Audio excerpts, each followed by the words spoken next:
তা আমির সাহেব, আপনার সাথে আমি একটু আলাপ করি। আলাপটা হলো, আপনি যে পিয়ার পদ্ধতি নির্বাচনটা বাংলাদেশে চাচ্ছেন, এতে কি এই বাংলার মানুষের কি লাভবান হবে নাকি ক্ষতি হবে? এই বিষয়টা আপনি কি চিন্তা করেছেন?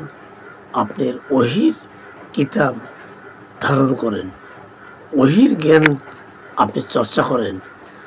এই ওহির জ্ঞান, ওহির কিতাব ধারণ করার পরও আপনি পিয়ার পদ্ধতি নির্বাচনের কত ক্ষতি হবে, কি বাংলাদেশটা ঝুঁকিপূর্ণ হবে, এই বিষয়টা কি আপনি চিন্তা করেছেন?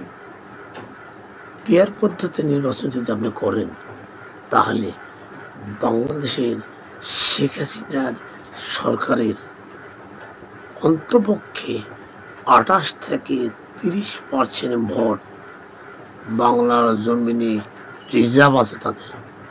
আমি যেখানে থাকি, আমার বাড়ির ধারের লোকেরা আমি দেখেছি, যারা অভিযোগ করে, যারা রক্ত পিপাসী হাসিনার দলকে এ পর্যন্ত সমর্থন করে এসেছে, তারা একটুকু পরিবর্তন হয়নি এবং নির্বাচনের সময় তারা ভোট দিতে কখনো ভুল করবে না।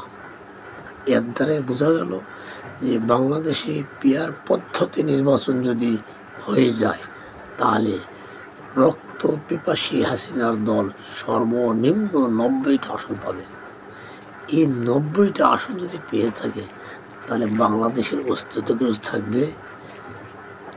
বেশি দিন সময় লাগবে না বাংলাদেশ ধ্বংস হতে। এই জন্য আমি আপনাদেরকে সাবধান করে দিচ্ছি, পিয়ার পদ্ধতি নির্বাচন নিয়ে এই বাংলার মানুষের আর ক্ষতি করার চিন্তা করবেন না বলে আমি আশা করি। আসসালামু আলাইকুম।